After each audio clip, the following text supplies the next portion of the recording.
Hello guys, good evening. Welcome back everyone.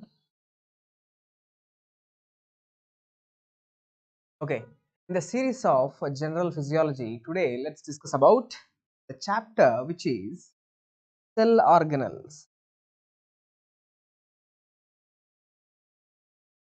Okay, so the chapter which we are discussing is the cell organelles. Okay, you guys all know in our cells. Okay, in our cells there are different organelles present. We have discussed about the cell in the previous classes. The cell membrane. We all know for a cell there is something called as a cell membrane. Inside the cell, what do we have? We have cytoplasm. Okay, we have cytoplasm. Inside the cytoplasm, what do we have? Inside the cytoplasm, we are having lots of cell organelles like endoplasmic reticulum, Golgi complex, lysosomes, peroxisomes, okay, even nucleus. See, all these are the cell organelles which are concerned with different functions. Each and every cell organelle is associated with a particular function. That's what we are going to discuss now. Okay, I hope you have already studied all these things, so like at least at the basic level in your class 11th and 12th. Okay, now in this class, let's see those points which are mainly useful for your exam purpose. Okay, each and every organelle, let's try to integrate it with patho and pharma as much as possible. Okay, having said that, let's start our today's class, cell organelle. And the first organelle which I want to discuss with you is endoplasmic reticulum. Okay, so the organelle which I am going to discuss with you is endoplasmic reticulum. Okay, now, so I'm asking you a question, how many types of endoplasmic reticulum are there? Okay, endoplasmic reticulum is of how many types? I just want you to answer by yourselves. There are two types of endoplasmic reticulum. Okay, so endoplasmic reticulum is of two types. This endoplasmic reticulum is one of the most important cell organelle when compared to others. Why so? We'll discuss in a minute. Now, what are the two important types of endoplasmic reticulum? See, the two important types of endoplasmic reticulum are rough endoplasmic reticulum and smooth endoplasmic reticulum, RER and SER. Okay, now see, in this image, the centermost one here is the nucleus. Okay, this is not the endoplasmic reticulum, this is the nucleus with the nuclear pores. Inside the nucleus, we are having the chromosomes like chromatin, DNA, and all the stuff. Here, what I am pointing you is the endoplasmic reticulum. So, endoplasmic reticulum is the one organelle which is closely associated with what? It's close in contact with nucleus. Okay, now this endoplasmic reticulum I have explained to you already. It's of two types: rough endoplasmic reticulum, smooth endoplasmic reticulum. Guys, what and all I am showing you here, this part is the smooth endoplasmic reticulum. You can clearly see here. Okay, this part is a smooth endoplasmic reticulum, and this endoplasmic reticulum, which I am pointing you right now with these arrows, is the rough endoplasmic reticulum. If you ask me what is the difference, what is the exact difference between rough and smooth endoplasmic reticulum? The smooth endoplasmic reticulum, it's smooth in nature. Okay, it's absolutely smooth because there are no granules present on it. See, you can clearly see all this area. It doesn't have any granules over it. Doesn't have any those violet color balls on it. Okay, so actually saying these violet color balls which I am just rounding up here, these are nothing but the ribosomes. Due to the presence of ribosomes here, this endoplasmic reticulum is called as the rough endoplasmic reticulum. Okay, so rough endoplasmic reticulum is because of the presence of those granules or ribosomes. So here I am writing the rough endoplasmic reticulum is also called as granular granular endoplasmic reticulum. What exactly are these granules? MCQ. These granules are nothing but ribosomes. Okay. Now we have discussed the two important types of endoplasmic reticulum. Now, after knowing this, sir, what are the functions of this endoplasmic reticulum? If someone comes to you and asks you what are the functions? What are the functions of endoplasmic reticulum? Now we have to discuss the functions, especially in the two parts. The first functions we are going to discuss about the rough endoplasmic reticulum, the functions of RER. Now we all know the rough endoplasmic reticulum, it is called so because of the presence of the ribosomes. Now these ribosomes, everyone from your class 11th and 12th, from your basics, the ribosomes are the ones which are involved in protein synthesis with the process called as the translation. So in rough endoplasmic reticulum, what exactly is happening? Translation. The process of translation is happening in the ribosomes. Ultimately, there is production of proteins. So protein synthesis is happening here. Protein synthesis. Now, direct question: protein synthesis, is it happening in rough endoplasmic reticulum or smooth endoplasmic reticulum? It's happening in the rough endoplasmic reticulum, sir. Now, I am asking you, apart from protein synthesis, okay, proteins are being synthesized. Now, what else need to be done in rough endoplasmic reticulum? I am asking you guys. Okay, proteins are being synthesized. Okay, ribosomes are sitting there. The both subunits. Okay, the 30th subunit and the 40th subunit, they were both sitting something like this. In between them, mRNA is passing. Okay, proteins are being synthesized. The process of translation. Now, what else need to be done in the endoplasmic reticulum, especially the rough endoplasmic reticulum? My question for you, direct question. See, protein synthesis is not not enough. Actually, you need to properly fold the proteins. Okay, proteins need to be properly folded for their functions. So that folding will happen in the rough endoplasmic reticulum. Okay, the second function is folding. Folding of proteins. Now comes the question. So, if there is any abnormal folding that will lead to the misfolded proteins, those misfolded proteins will accumulate. Those misfolded proteins will not be degraded. That causes the disease. That's a total different thing which we will discuss in a minute. But right now, the folding of protein happens in rough endoplasmic reticulum. Now, this folding needs a certain important molecules. My question is, for this folding, you need to have a special molecules called as the heat shock proteins. Heat shock proteins, also called as chaperones. So, where do these chaperones present, sir? These chaperones are heat shock proteins. That's important. Heat shock proteins. So, chaperones or heat shock proteins are present in the rough endoplasmic reticulum. They will do the proper folding of the proteins, prevent the misfolding of proteins. Okay, so this is the second function. And what is the um, uh, other? See, before going to the other functions, let me tell you something important here. Let's talk a minute about the misfolded protein. Misfolded proteins. Actually, folding has not occurred properly. The repair is not also be done. Okay, if you can't repair them. Now, do you want this misfolded proteins or these abnormal proteins? Misfolded proteins are the abnormal proteins. Okay, here is a protein which is absolutely misfolded. For example, this is a misfolded. Now, this protein need to be immediately removed out of the body. So what actually happens is, see, this misfolded protein is going to be tagged. This misfolded protein is going to be tagged with a molecule called as ubiquitin. Okay, this misfolded protein is now tagged with a molecule called as ubiquitin. Now this process is called as a tagging. Okay, this process is called as tagging. Now what happens if a protein is tagged with ubiquitin? Now this misfolded protein is with the ubiquitin will be now directed towards lysosomes. Okay, give me 1 minute.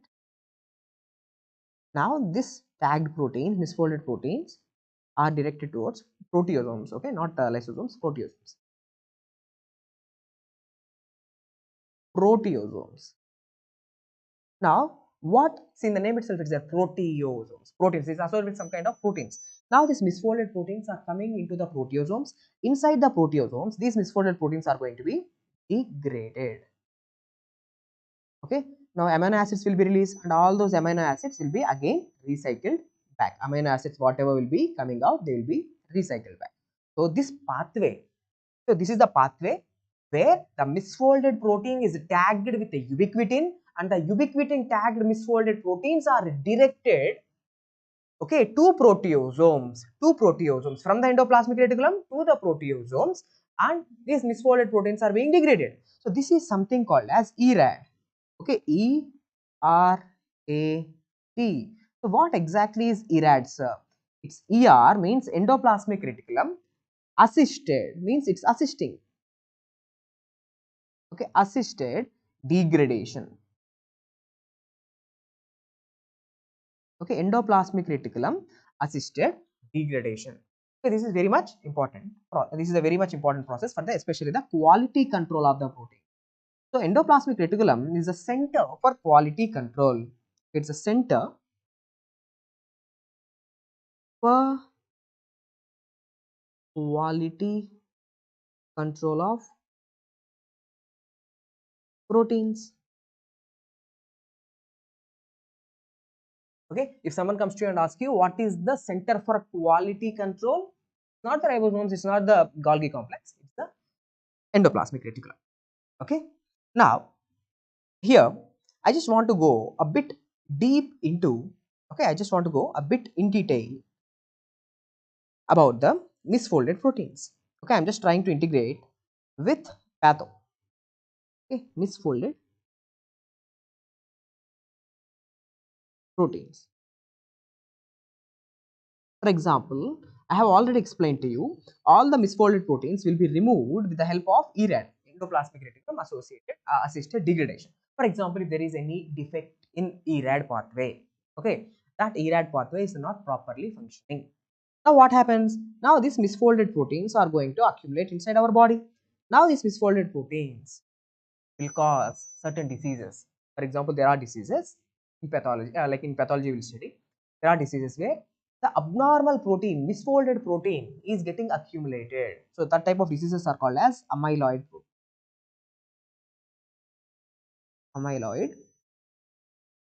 proteins. Okay, amyloids are abnormal proteins.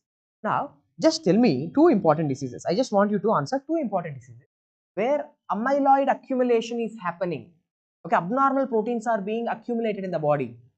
Okay, the first disease which I want to discuss here is Alzheimer's disease.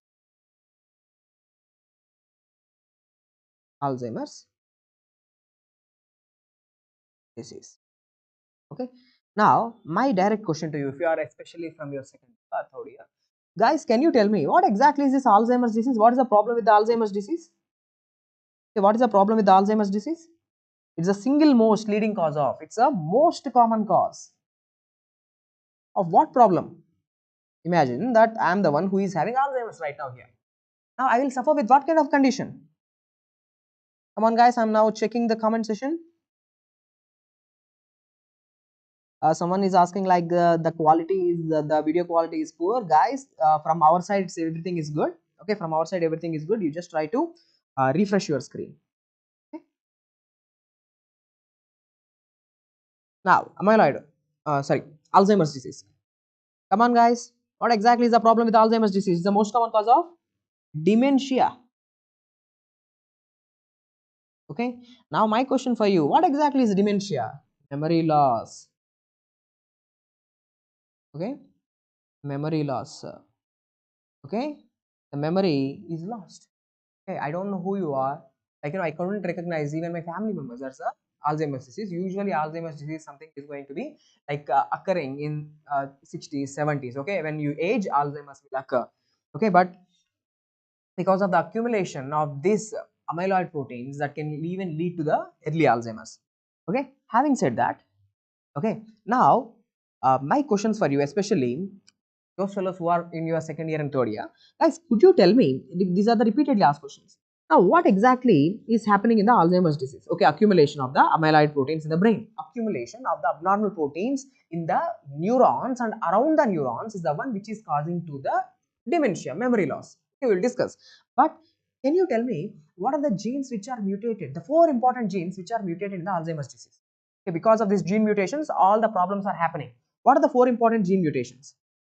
Okay, see, the gene mutations are APP1 gene mutation, APP. Okay, APP gene is mutated. Presenilin 1.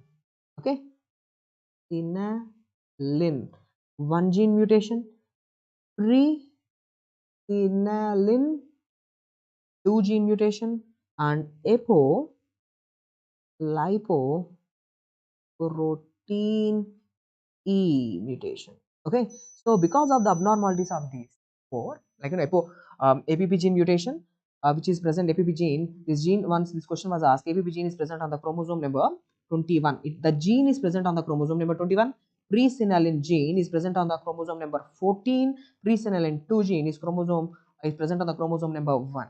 Okay, these are the important points which I want you to know, especially if you are going for the PG exams. Okay, so because of the mutations of these genes, what is happening? Accumulation of the abnormal proteins.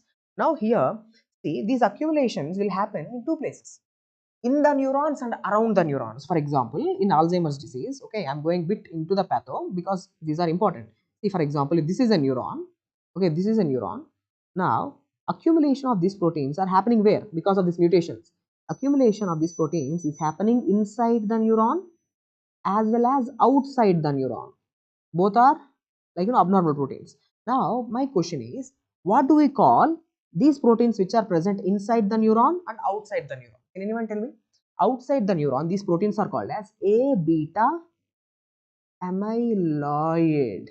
Okay, because of the accumulation of A beta amyloid. The question asked in the exam is, A beta amyloid accumulation is seen intracellularly or extracellularly?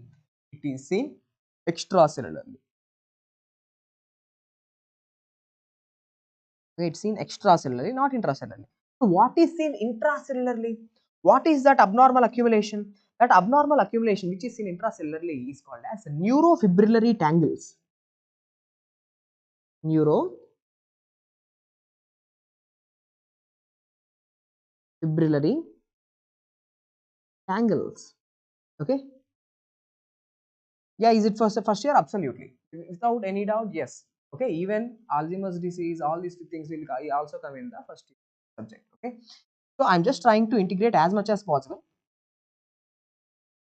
Okay. Now, so these abnormal proteins which are seen inside the cells are called as the neurofibrillary tangles, and the abnormal proteins which are accumulated outside the cells are called as A beta amyloid. Very, very important for your exam. Now, one more question which was asked in the exam is, so these neurofibrillary tangles are what? What exactly are these neurofibrillary tangles? They are intracellular accumulations, intraneuronal accumulation, abnormal protein accumulating inside the neuron. No doubt. See, inside this neuron, there is something called as tau protein. Okay, normal protein, normal tau protein. Inside the neuron, there is something called as a tau protein.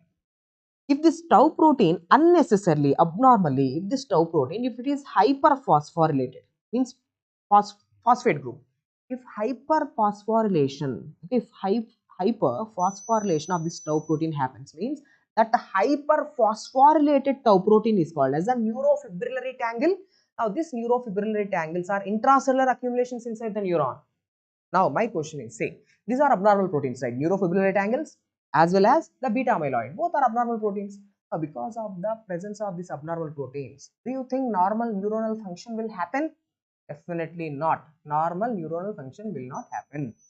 If normal neuronal function is not happening, means what will happen? Like, because of the accumulation of these proteins, because of the presence of these abnormal proteins, inflammation will start. There will be damage to there will be damage to the cortical structures that will lead to dementia, that will lead to memory loss. That also we will discuss, guys.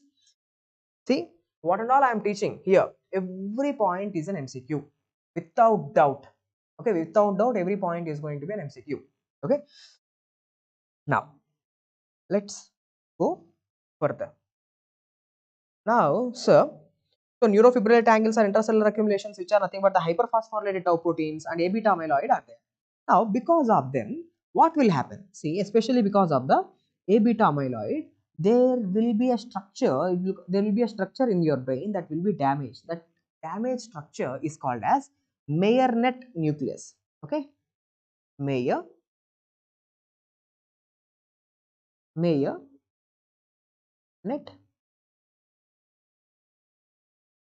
nucleus. So there is a structure in your brain called as a Meyer-net nucleus. That Meyer-net nucleus is going to be damaged. Actually, this Meyer-net nucleus is highly rich in which neurotransmitter? Acetylcholine. So what happened to the acetylcholine levels in your in a patient who is suffering with Alzheimer's disease?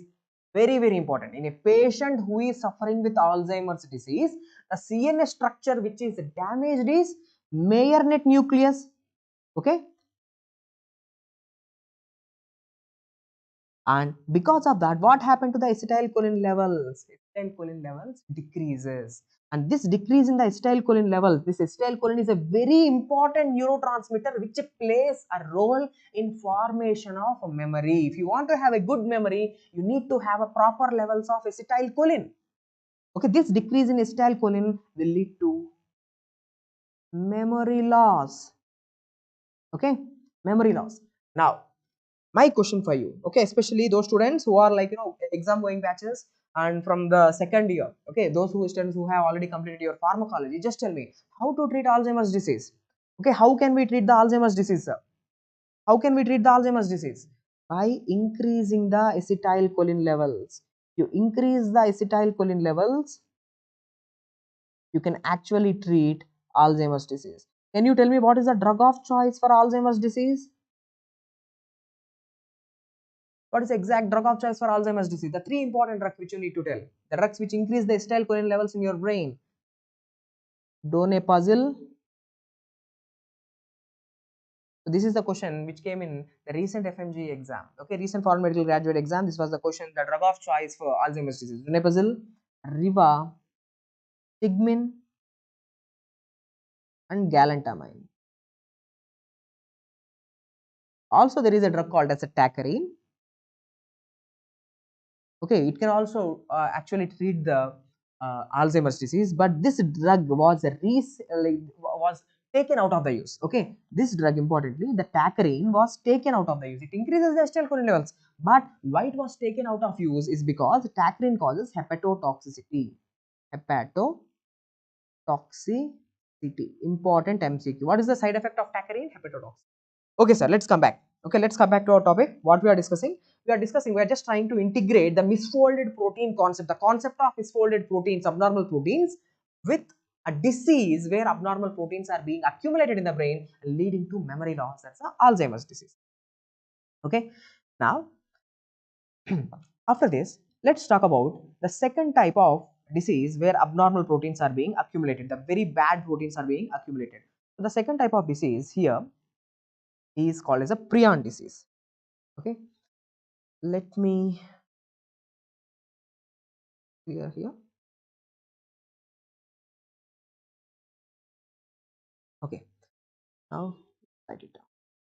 The disease name, the second disease name is called as Prion's disease. Now, what exactly is Prion's disease? What is the problem? See, normally there is a protein called as PRPC. This is a normal protein called as a prion protein, which is present in your body and in my body. See, this prion protein, because of the mutations, it was changed into PRPSC. PRPSC, very, very important. Okay, so this PRPSC is a misfolded protein. Misfolded. Okay, now this misfolded protein is not going to go out of the body. Okay, this misfolded proteins cannot be destroyed. Do you know what will happen? See, this PRPSC, this protein, this abnormal protein, okay, misfolded protein, it actually catalyze. Okay, what it will do? It will catalyze the conversion of, see, it actually converts the normal PRPC. Normal proteins are there, right? These normal proteins, whenever they come into contact with this PRPSC, now this PRPC will also be converted into PRPSC. So, it's acting like an enzyme converting the normal proteins into abnormal proteins, and all these abnormal proteins are being accumulated in the body. So that disease is called as the Prion's disease. Especially, it will accumulate in the brain. Okay, these abnormal proteins, these PRPSC proteins accumulate in the brain. Okay, causes spongiform encephalopathy. Means the whole brain will look like have lots and lots of vacuoles. On histology, there will be formation of lots and lots of vacuoles. Okay, that's why we are calling it a spongiform encephalopathy. Now, my question for you: the Prion's disease is because of the accumulation of the misfolded proteins called as a prion protein. What exactly is happening? PRPC was converted into PRPSC. Now here, this is acting like a infectious molecule, right? Now this PRPSC, when it comes into contact with the normal protein, it's helping in the it catalyzes the conversion of normal protein into abnormal protein. So can I call this as an infectious particle? So here this PRPSC is called as infectious particle. Now the question which was asked in your exam is, in prion disease the infectious particle is a carbohydrate, a protein, lipid, or fatty acid. What? In Prion's disease, the infectious particle is nothing but protein. Which protein? PRPSC. Okay. Now, the second type of questions that you can get in your exam. Okay. So, could you please give us some examples of prion diseases? Okay. Some examples of prion diseases. First disease is Creutzfeldt. Okay. Creutzfeldt-Jakob disease.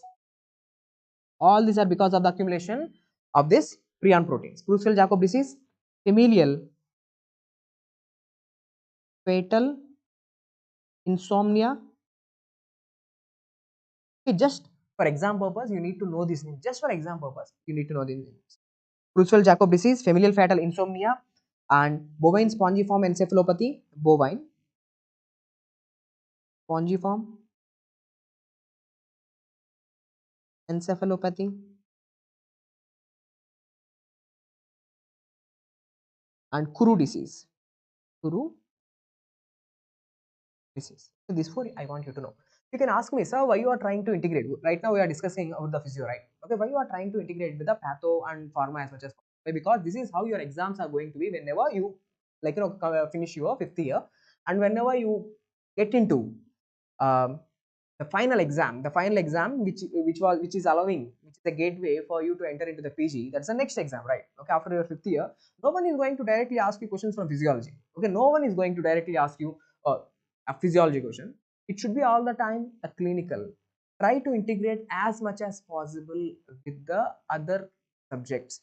Okay, other preclinical subjects. As of as we are discussing physiology, I'm just trying to integrate with as much as possible with the patho and pharma. And I sincerely request you to also integrate your subjects, okay, all the preclinical subjects and the paraclinical subjects with the clinical subject as much as possible. That's how it works. Don't study a subject like physiology just like that. Try to integrate with other subjects also. Okay. So now I have given you the examples of some prion diseases. Okay. Now after this, let's jump into the discussion of the smooth endoplasmic reticulum. Okay, let's come back to our topic. Endoplasmic reticulum, rough endoplasmic reticulum, proteins, and examples I have given. Now, smooth endoplasmic reticulum.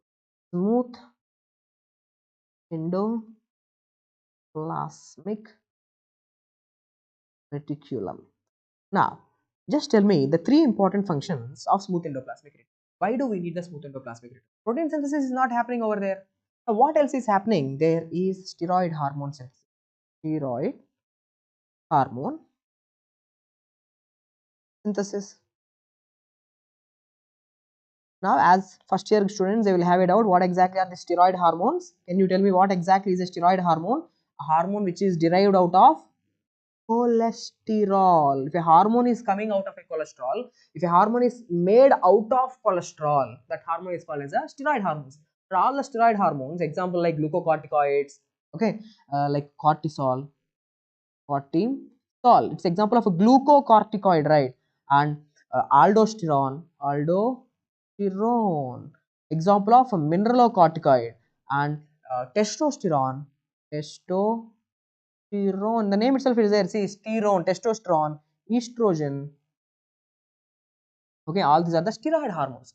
So steroid hormones are produced from, for example, see, you can ask me, so testosterone is coming from the testis, right? Yes, in the testis there are cells present. Inside a cell there is the smooth endoplasmic reticulum. The smooth endoplasmic reticulum in the cells of testis are making the testosterone. Okay, that's what. So estrogens are coming from ovaries, right? Inside the ovaries there are cells called as granulosa cells. Inside the granulosa cells there is a cell organelle called as a smooth endoplasmic reticulum, and in that smooth endoplasmic reticulum this estrogen is being produced. So steroid hormones are synthesized in smooth endoplasmic reticulum. Direct question completed. Now, apart from that, the smooth endoplasmic reticulum, it stores calcium, okay, especially in the skeletal muscles. Okay, especially in the skeletal muscles. The smooth endoplasmic reticulum is called a sarcoplasmic reticulum. Sarcoplasmic reticulum. Now, what it stores? It stores calcium. For your understanding purpose, okay, the basic calcium levels are very low inside the cell. In the cytoplasm, calcium levels are low. Calcium levels are all the time high outside the cell. But inside a cell, where do all the calcium goes? All the calcium is now actively secreted inside the endoplasmic reticulum. Which cell organelle have highest concentration of calcium? All the calcium is kept inside the endoplasmic reticulum. Which endoplasmic reticulum? Smooth endoplasmic reticulum, which is called as sarcoplasmic reticulum. Okay, that's the second function completed. Now the same smooth endoplasmic reticulum in the liver. In the liver, the smooth endoplasmic reticulum, it have lots of enzymes called as P450 enzymes. P450 are a group of enzymes in the liver, in the hepatocyte, in the smooth endoplasmic reticulum. There are a group of enzymes called as P450 enzymes. What they are doing? They will help us in detoxification. Detoxification. Okay, whenever you eat unnecessary nonsense food, junk foods, like outside, from outside, okay, so you are taking a lots and lots of toxins into your body, bacteria into the body, like all the substances need to be properly cleared away. Okay, for example, you take lots of chemicals, you take lots of drugs, okay, when you are whenever you are having some illness, continuously you are on drugs, right? And those drugs need to be properly biotransformed, those drugs need to be detoxified. So this detoxification happens in the liver. Detoxification and biotransformation. Biotransformation of drugs. Biotransformation of drugs. Okay, if I take a drug, that drug had to biotransform to be excreted out of the body. Okay, I will give you here example. Biotransformation means conversion of a lipid soluble drug. Conversion of a lipid soluble drug. Lipid soluble drug, if a drug is lipid soluble, it will never leave the body, it will never going to come out of the body. So in the liver, P450 enzymes, in the smooth endoplasmic reticulum, the lipid soluble drug will be converted into water soluble drug. This is called as a biotransformation reaction.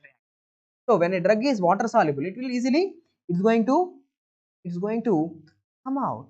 Okay, it's going to come out in the urine. Now, if you ask me about the detoxification, whenever you eat some kind of a bad food, that need to be properly detoxified, the food.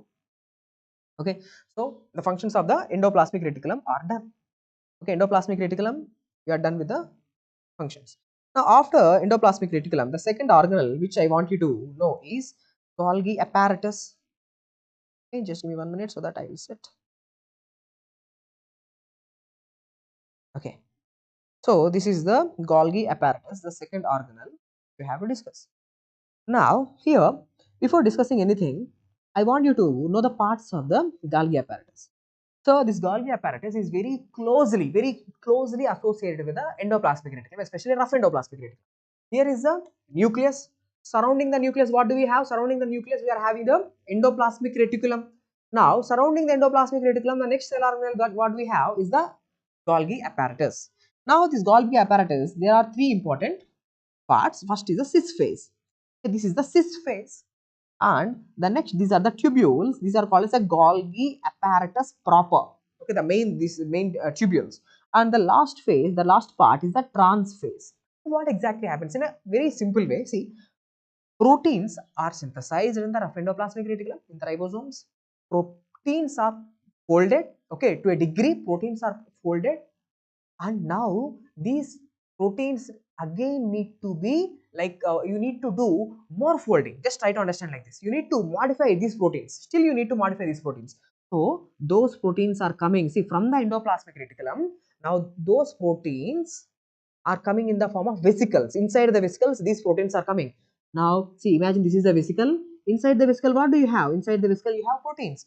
Now these vesicles are coming and fusing where? These vesicles, the incoming transport vesicles, they are going to come and fuse with the cis phase, MCQ. So Golgi apparatus is the receiving the proteins via which phase? Cis phase, cis phase. Here what exactly happens inside here? This is the exact area, right? Here what exactly happens? Now that is the functions part. Now let's see here functions. So what are the functions of endoplasmic, sorry, not endoplasmic reticulum, what are the functions of Golgi apparatus? Now can you tell me guys, anyone who is watching this lecture, okay, now please tell me what are the functions of Golgi apparatus? Why the hell do we need this Golgi apparatus? Endoplasmic reticulum for the protein synthesis. Now why do we need this Golgi apparatus, sir? Anyone? It have to do something with the proteins, right? Proteins are coming into the Golgi apparatus. Now what we need to do with these proteins? The exact name which you should never forget is called as the post translation. Post translation modification. Post translational modification of proteins.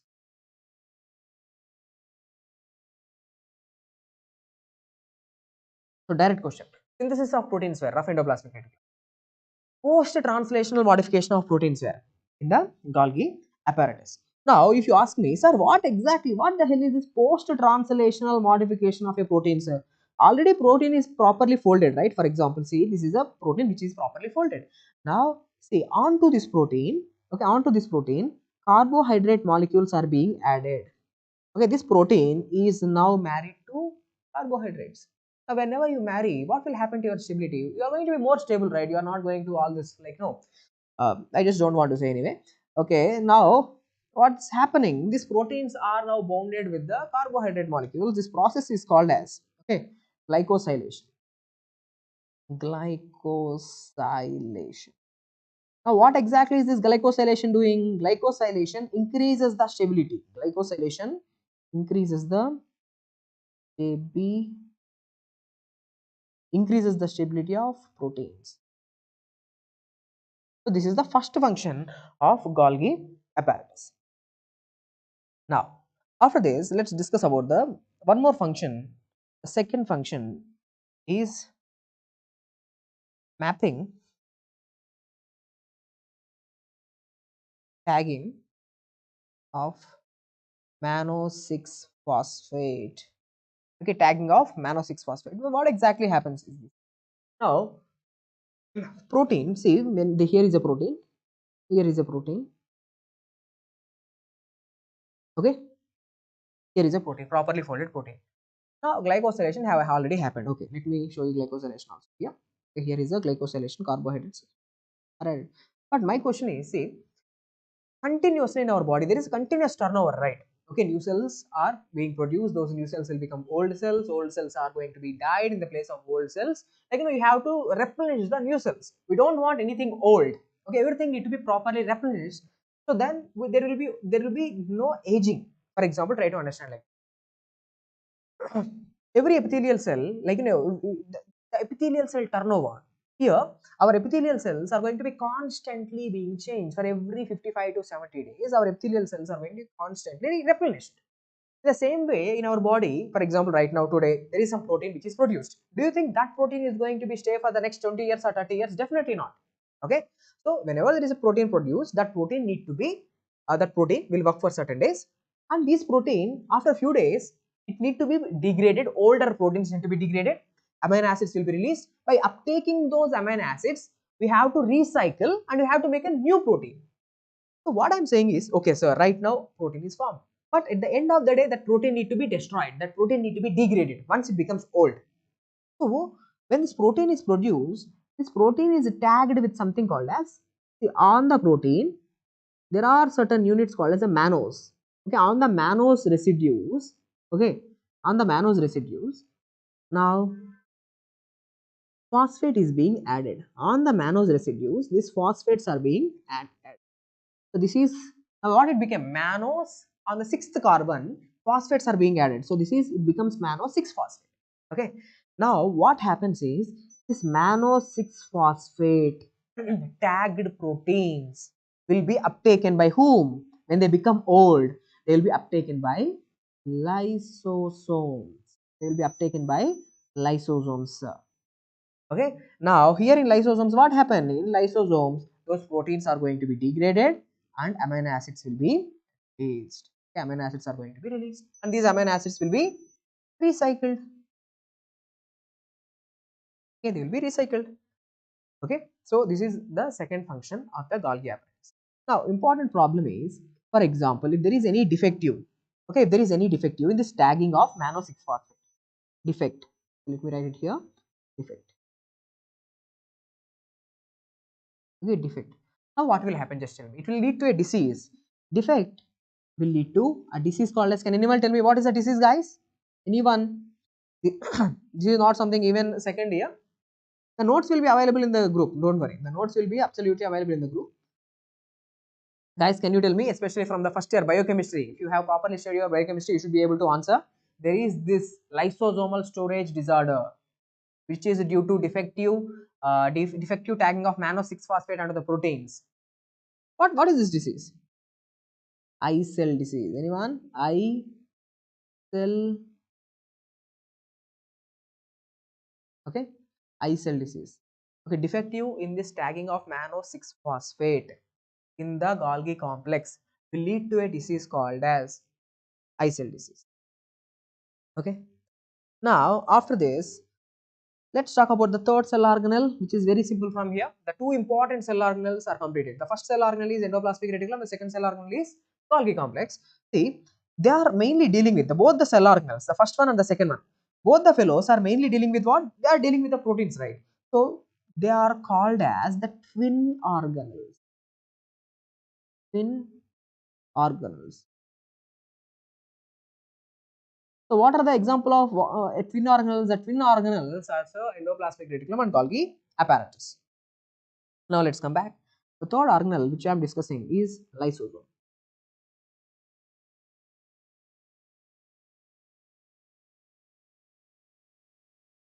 Now comes up. Guys, could you able to tell me these lysosomes are also called as? Those who have attended the pathology classes, they also know the lysosomes are also called as the suicidal bags. Suicidal bags in a cell. They are also called as the residual bodies. Residual bodies. Suicidal bags, residual bodies. So, what are the importance of these lysosomes? Inside a cell organelle, okay, inside the cells, there are organelles called as the lysosomes.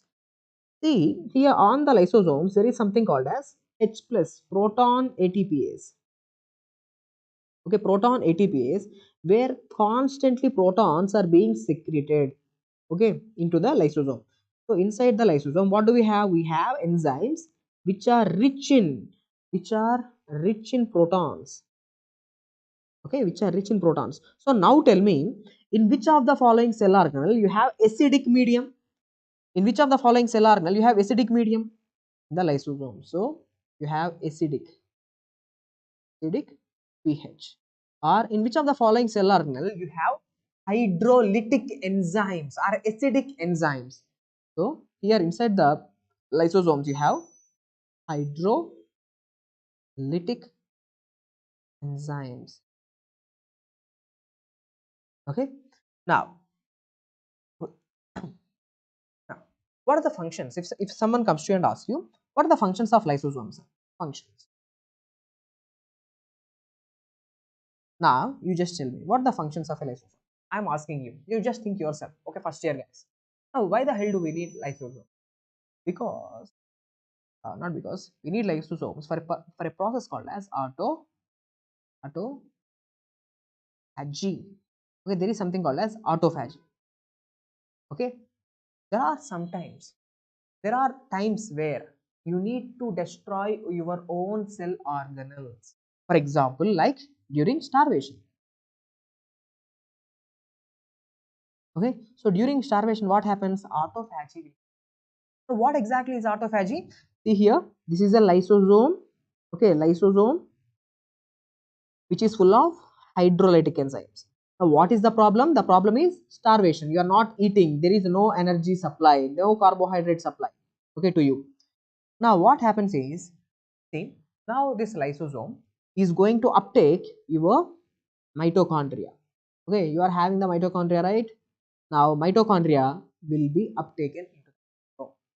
Your Golgi apparatus, okay, your Golgi apparatus and even your rough endoplasmic reticulum, smooth endoplasmic reticulum, ribosomes, everything is going to be uptaken by the lysosomes, and these inside the lysosomes with the help of hydrolytic enzymes, okay, these cell organelles will be digested away. Now, digestion of this cell organelles, we have already studied from our first class in the cell membrane physiology, the inner mitochondrial membrane. So, the inner mitochondrial membrane have highest concentration of proteins. Okay, the highest concentration of proteins are there in inside the inner mitochondrial membrane. So, what is now happening during starvation? All the cell organelles are now going into the lysosome. Now, inside the lysosomes with the help of acid proteases, now all these proteins are going to be broken down.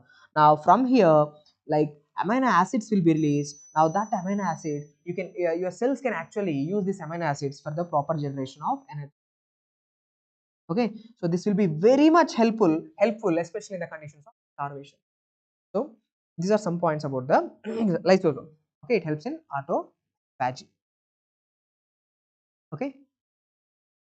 So, lysosomes also completed. I have discussed all the types of autophagy. Okay, if you have attended my class on general pathology, where I have discussed about the different types of autophagy. Okay, like if you really know, here I just kept here. See, there is something called as a macro autophagy. If you have attended, you would have known this macro autophagy, micro autophagy. CMA means chaperone mediated autophagy, and even mitophagy. There are different types of autophagy. All this will be under the control of lysosome during starvation. Okay, done. Now, the other important point which I want you to know here is, so not only during starvation, okay, lysosomes are not going to be functional only during starvation. Actually, whenever you have some infection, okay, this is a macrophage, for example, take it as a macrophage. Macrophages are the antigen presenting cells, right, in your body. Macrophages, these are the cells which will kill the bacteria. This is a macrophage. Now, this macrophage, the name itself is there. Macrophage. Phage means eating. For example, here is a bacteria. Okay, here is this one bacteria fellow. Okay, this is a bacteria. Now, this bacteria will be uptaken. Okay, it will produce the pseudopods. It will produce the pseudopods. Now, with the help of the pseudopods, this bacteria will be taken into the cell in the form of a vesicle. Inside a vesicle, now here is our bacteria. Now, where is this bacteria present? Just tell me. The bacteria is present in the macrophage. Now, inside the macrophage, now there is this one cell organelle present. See, there is this one cell organelle present. This is called as a lysosome. So, lysosome is here. And what exactly is this vesicle called as? This vesicle is called as phagosome. So, here is a phagosome, here is a lysosome. Lysosome is full of what? Acid proteases. Okay, acid proteases. Hydrolytic enzymes are there. Now, what we need to do?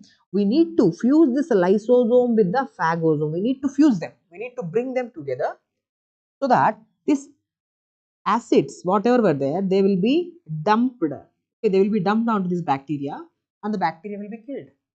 Okay, so this process is called as a phagolysosomal fusion. Okay, phagolysosomal fusion. So phagosome, why I'm discussing all these things is because right now we are discussing about the lysosome. The lysosome should have to fuse with what? Should have to fuse with phagosome so that the bacteria will be killed. Now my question is, there is a disease where phagolysosomal fusion defect will occur. Okay, there is a disease where a phagolysosomal fusion is not happening properly. Can you tell me what is the name of the disease, sir?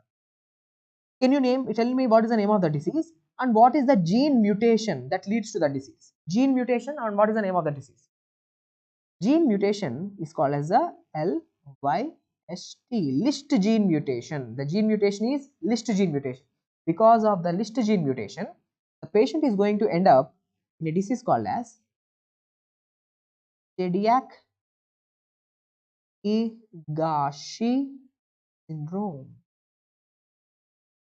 Direct question. Phagolysosomal fusion is defective in which syndrome?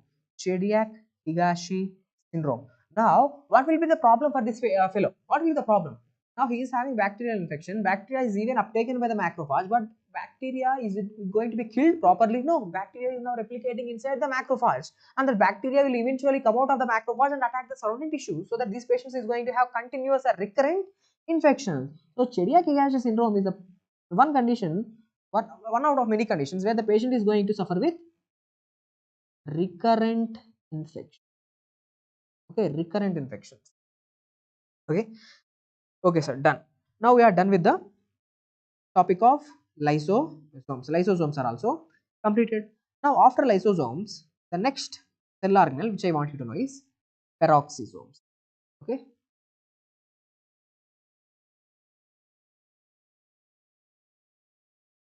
peroxisomes. Now before discussing about the peroxisomes, my question for you is, so what exactly is a free radical? Okay, what exactly is a free radical, and what free radical does to our body? Free radicals, are they good or bad? Just tell me. So free radicals, are they good or bad, guys?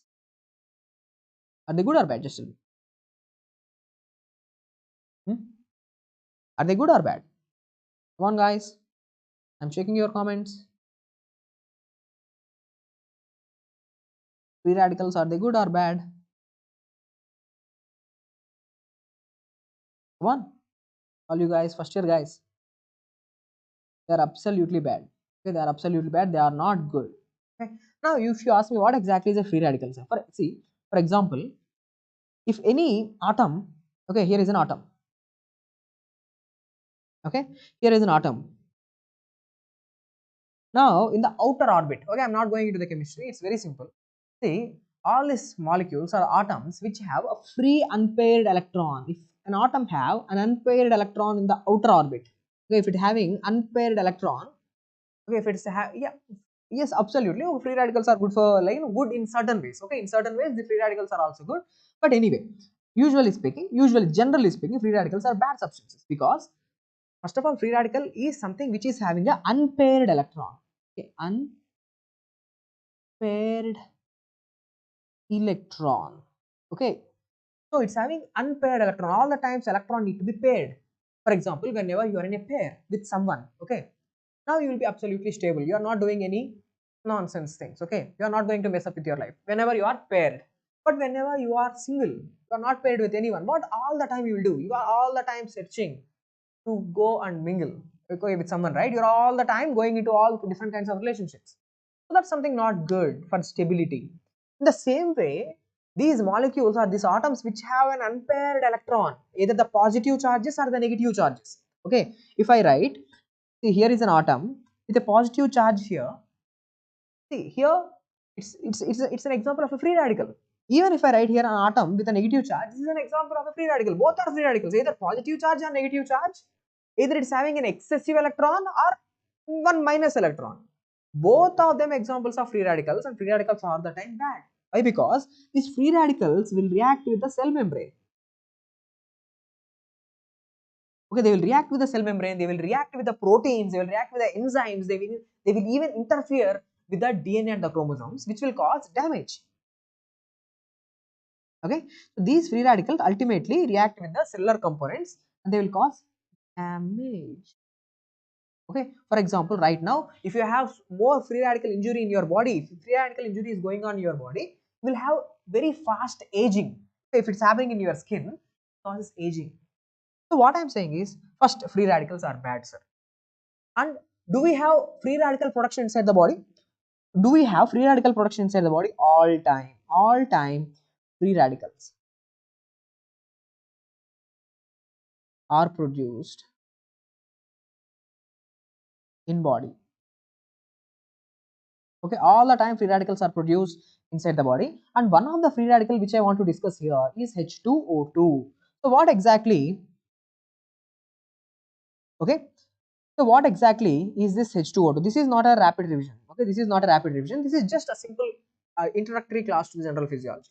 Okay, general physiology, we are discussing about one by one topic. Okay, so this is not a rapid revision for the exam going batches. Now, what exactly is this H2O2? Hydrogen peroxide.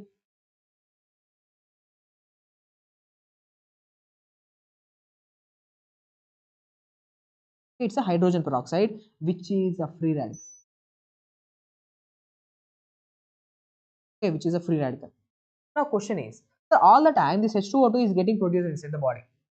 Now what we have to do, we have to take out this radical. Okay, we have to take out this free radical. Now our bodies are enriched with an organelle which is called as a peroxisome. Okay, they are enriched with an organelle called as, okay, this is not Sean Murphy, this is not a rapid revision. Okay, this is absolutely not a rapid revision. Derma rapid revision will be happening like sequentially. But anyway, let's come back to our topic. There is an organelle called as a peroxisome. Inside the peroxisome, what do we have? There is something called as catalase. There is something called as catalase. Now, what exactly is this catalase? It is antioxidant. ANTI, antioxidant. Okay, it's an antioxidant. Now, what exactly is this antioxidant? Now, catalase will help in conversion of H2O2 into, see, this H2O2 will be converted into water with the help of enzyme catalase. And where the hell this catalase is present? This catalase is present inside the peroxisome. So, why we are discussing all this stuff? Because these peroxisomes are the organelles which are helping in free radical damage. It have which type of antioxidant? Catalase. Catalase. Okay, catalase helps in conversion of H2O2 into water. Now here guys, I just want to know your knowledge. Okay, even first years can answer this. Guys, in our body there is something called as iron, right? Iron. Okay, now in our blood there is iron. Now if you simply leave this iron, iron will react with the water, helping, like, you know, there will be a reaction called as, from your class 11th and 12th you have studied, there is a reaction called as a Fenton reaction. Fenton reaction. That Fenton reaction will help in generation of free radicals. Okay, so that's why all the time iron is not free in the blood. Okay, iron need to be properly encapsulated. What I exactly mean means, there is a protein in your blood which will go and bind with the iron, so that iron is no longer free, iron is no longer generating the free radicals. Even in the same way, there is copper in your blood. Okay, this is copper. Okay, this copper is also a free radical, so that you should not keep the copper in its free state. Why? Because they will cause free radical damage. So my question is, iron is bound to, which plasma protein? Copper is bound to which plasma protein? Direct question. Who is the carrier of iron? What is the carrier protein? Can anyone tell me?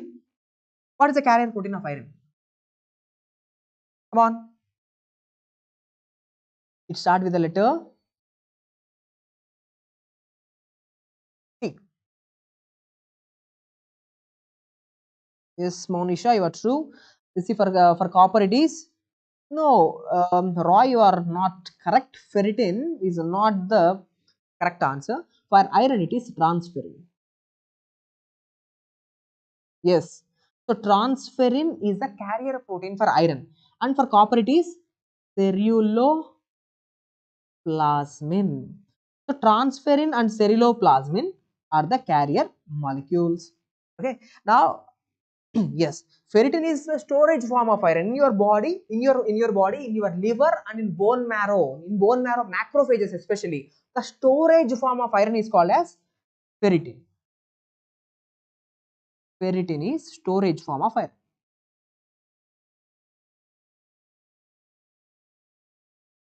Okay, okay, sir. Now, for your entire life, you should know which plasma proteins are acting as antioxidants. The two important plasma proteins which are preventing the free radical damage in our body is transferrin and ceruloplasmin. So these are antioxidant proteins, antioxidant plasma proteins. They are present in the plasma. Okay, guys, done. Now here, let me ask you also this. Proteins are acting as antioxidants. Catalase enzyme is helping in conversion of H2O2 into water. So enzymes are acting as antioxidants. Can you tell me vitamins? There are three important vitamins, okay, which are acting as antioxidants. Antioxidant vitamins. Which vitamins are antioxidants? Can you tell me? If you know this, you are really good. Especially if you are in your first year, if you could able to answer this, you are really good. Which vitamins are antioxidants? Come on, it's three vitamins. What are those three? One, two, three. Vitamin A, C and E. Vitamin A, C and E. So A's, remember it like A, C and E. Vitamin A, that retinol, and vitamin C and vitamin E are antioxidants. Especially this is the max, vitamin E have the maximum antioxidant properties. Okay.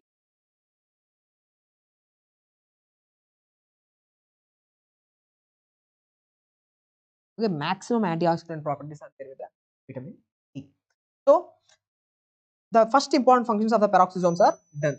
The first important functions of the peroxisome is what? It helps in free radical, it prevents the free radical damage. Okay. Now, after this, the second important function is conversion, or like I should say, the oxidation of long chain oxidation. Second function of the peroxisome, oxidation of long chain. This you will study in your biochemistry. Long chain and very long chain fatty acids. Long chain and very long chain fatty acids. So, oxidation of long chain and very long chain fatty acids happens in which cell organelle?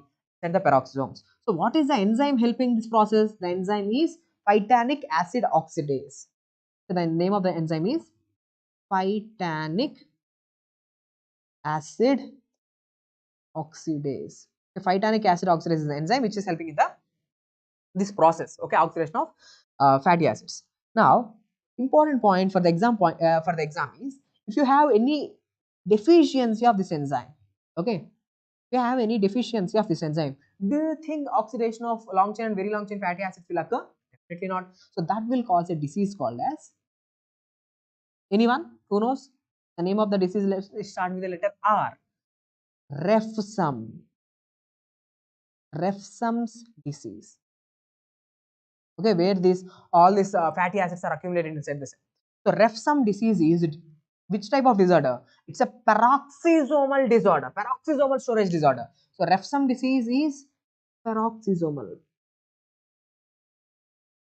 storage disorder.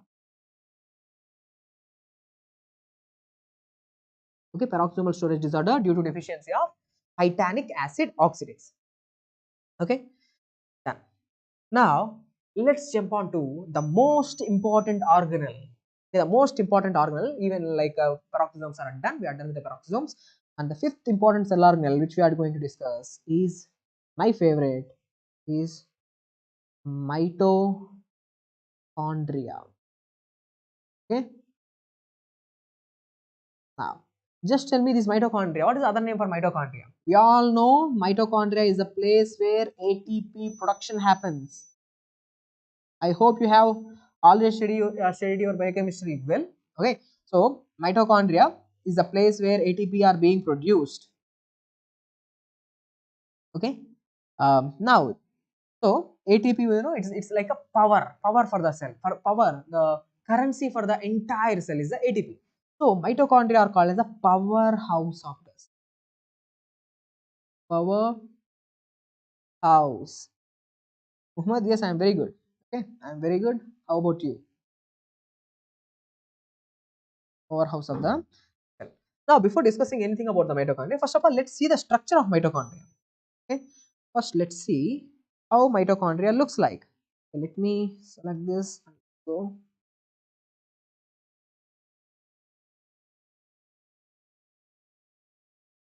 Okay, let me put it here. So this is how mitochondria looks like. Okay, the powerhouse of the cell. Important point, what I want you to know here are same. This mitochondria is the one structure, okay, one structure which is having two membranes, the one cell organelle. Okay, see, even nucleus have two membranes. Okay, even nucleus have two membranes, the outer membrane and inner membrane. The same way, mitochondria also have the outer membrane. This is the outer membrane and the inner membrane. Okay, inner membrane. On this inner membrane, there are, I hope you can clearly see these particles which are black in color. These particles are called as F0, F1 particles, where ATP are going to be produced, So there is something called as the outer membrane and there is something called as the inner membrane. Now this inner membrane, please appreciate, this inner membrane is like it is going into folds. Okay, it's turning folds. These folds are called as, these folds are called as a cristae. Okay, these folds are called as a cristae, on which this F0 F1 particles, these black dots, okay, these black dots were there, and those black dots are called as F0 F1 particles, where the ATP are really getting produced. Now my point is, before discussing anything, okay, so far what we have is in mitochondria, ATP are getting produced, two membranes are there, F0 F1 particles are there. We are discussing about everything, right? Powerhouse of the cell. Now see, know this one point. Actually, these mitochondria are considered to be something exogenous. What does actually mean? See, this is our eukaryotic cell.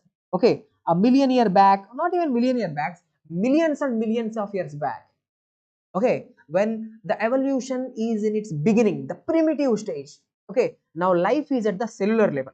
This is a aerobic cell. AE or aerobic cell. Okay, aerobic cell.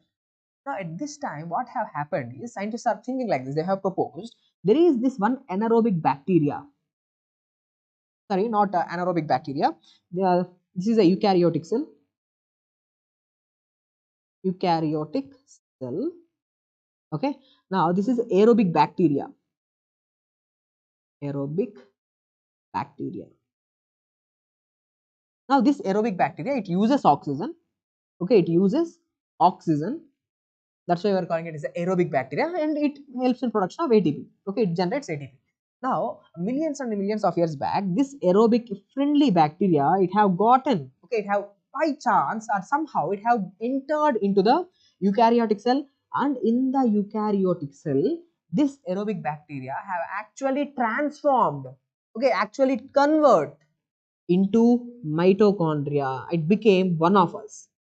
Okay, it became one of us. This alien cell, okay, this alien thing came into the cell, it became our own. Okay, just like this new Avatar movie came, right? Okay, in the Avatar movie, what happened? Our human have gone to that other, like to other species, he became one of them. In the same way, this aerobic bacteria, it entered into the cell and it became somehow became the mitochondria. Now, if you ask me, how can we prove that, sir? How can we prove? See, endoplasmic reticulum, Golgi apparatus, lysosomes, peroxisomes, proteosomes, all these are cell organelles or not? Yes, all these are the cell organelles. Do they have their own DNA material? They do not have their own DNA. In the cell, DNA is present inside the nucleus, but mitochondria have its own dsDNA. It have its own uh, double-stranded DNA. It's having its own genes. Okay, so there are many evidences which can say like, okay, it's nothing but an aerobic bacteria which have entered into the eukaryotic cell, okay, and transformed into mitochondria. This relationship is called as the endosymbiotic relationship. Okay, yes, endoparasite. This relationship is called as endosymbiotic relationship. So that hypothesis name is called as endosymbiotic relationship.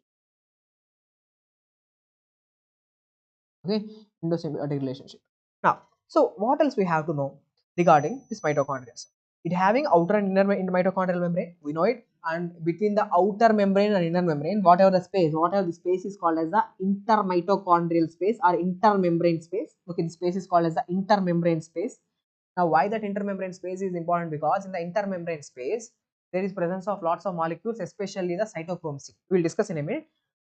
And we have also discussed about the cristae. What is the importance of cristae? Sir, cristae is a place where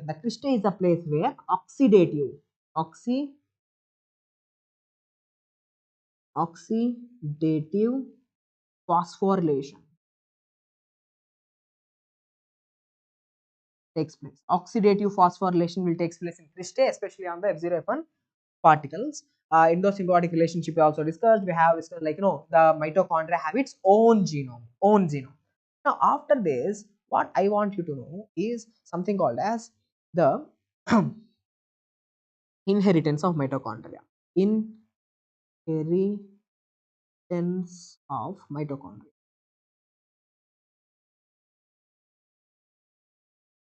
See, this is something very much interesting. Now, I'm asking you. So, if I ask you to give your cell, okay, you donated me your one cell, okay, just an epithelial cell, okay, from your cheek or from your skin. Now, This cell have nucleus, right? Yes, it do have nucleus. Now inside the nucleus, what is present? Inside the nucleus, we are having these chromosomes. Now, how many chromosomes do we have? Just tell me. How many chromosomes do we have? So we are having almost 46 chromosomes. Okay, 46 chromosomes are there. In that 46 chromosomes, 23 chromosomes are coming from the mother and 23 chromosomes are coming from the father. 23 from mother and 23 from father. Everything is good. So it seems like we have got everything, like half from mother and half from father. But see, father is going to only contribute the DNA. Other than that, nothing. Fathers are not going to contribute anything. What does actually mean by is, for example, this is the ovum from the mother. This is the ovum from the mother. Now, what do ovum have? Ovum have its own cytoplasm with the 23 chromosomes. Okay, 23 chromosomes are there. And in the cytoplasm, who is there? In the cytoplasm, endoplasmic reticulum is there. Golgi apparatus is there. Okay, endoplasmic reticulum, Golgi apparatus, lysosomes, proteosomes, mitochondria. Okay, mitochondria, everything is there. So what I actually mean by is, see, father, okay, is giving the sperm. Okay, father is giving the sperm. Now only the nucleus of sperm. Whenever fertilization happens, only nucleus.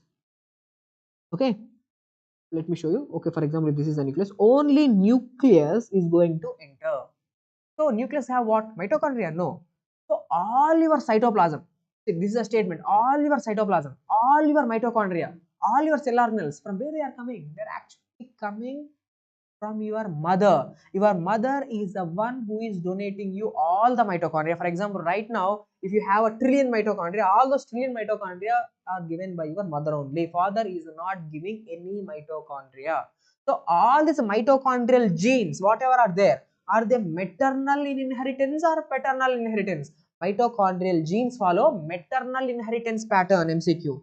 Okay, mitochondrial genes. Okay, I have explained, no, mitochondria have its own DNA, own genes, almost 16,500 base pairs. Okay, 16,500 base pairs of genes are there, base pairs are there.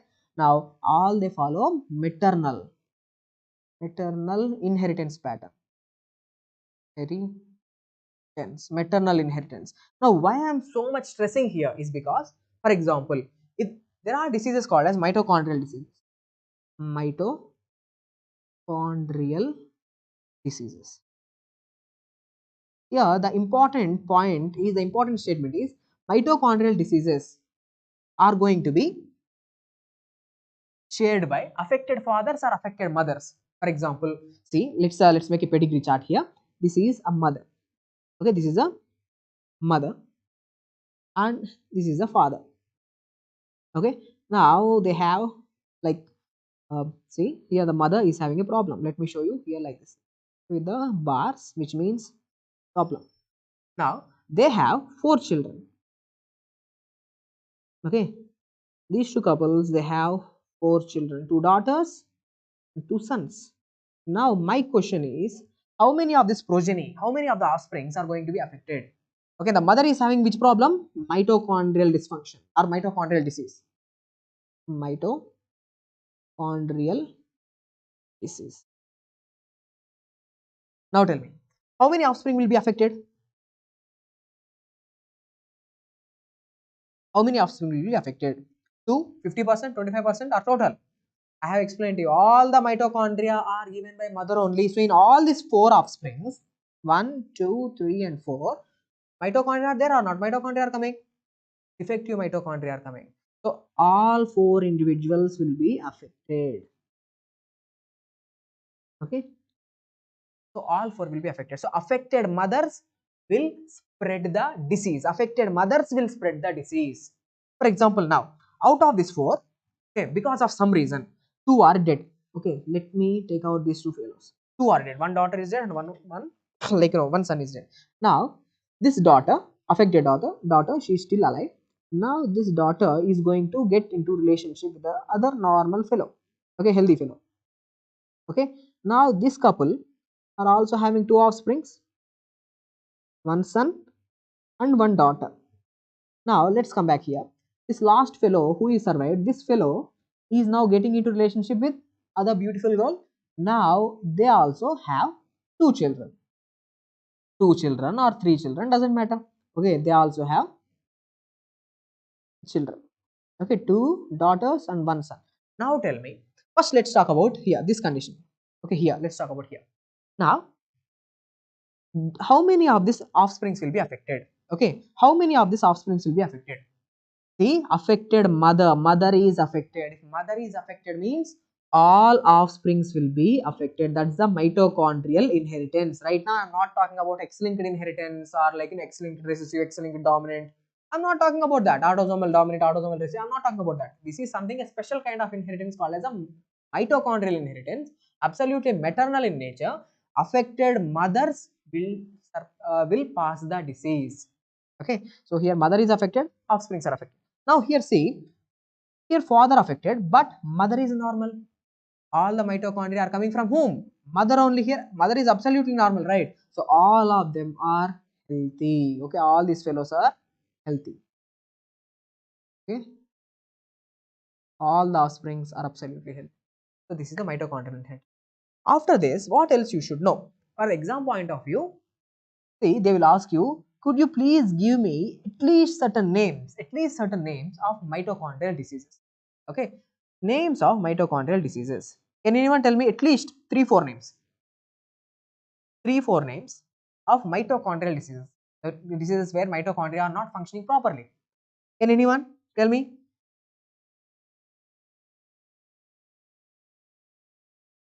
Anyone, guys? Come on.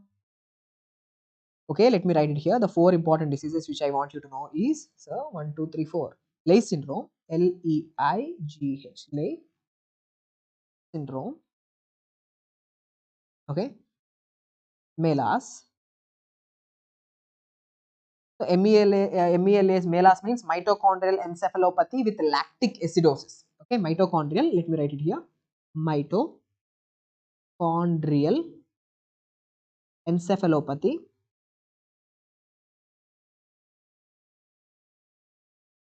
and with mitochondrial encephalopathy with lactic acidosis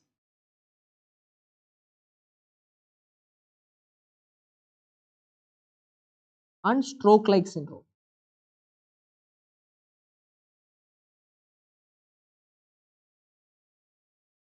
Okay, so Leigh syndrome, Melas and NARP, important, NARP. Guys, for your exam, there is no need like to remember all the, to all the abbreviations. Just know these things. Diseases which follow mitochondrial inheritance. We will give something like this. All of the following diseases follows mitochondrial inheritance except. So you should know NARP, Melas, Leigh disease, Hebers optic neuropathy. Okay, all these things. NARP. NARP means neurogenic weakness, ataxia. Neurogenic weakness, NEU or neurogenic weakness, ataxia, and retinitis pigmentosa.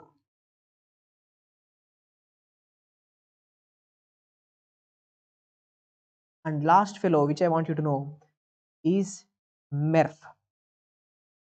Okay, MERRF. MERF. MERRF. So what exactly is MERRF? Myoclonic epilepsy. Myoclonic epilepsy with ragged red fibers.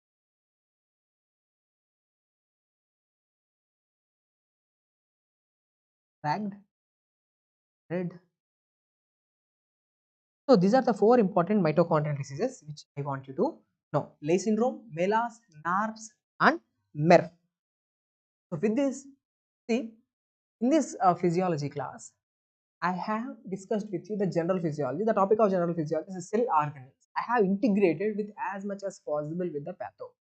Okay, so that you will get a better yield in your exams. So study in such a way, all the time integrate physio with other preclinical and paraclinical subjects and clinical subjects as much as possible. Okay, so with this we have discussed the important cell organelles, and next tomorrow's class we will continue with the other chapters in the general physiology. Okay, we will continue with the different types of hormones, different types of receptors and their cellular messengers. Okay, secondary messengers. Hope the class is helpful. See you tomorrow, and the PDF will be updated in the Telegram. Thank you.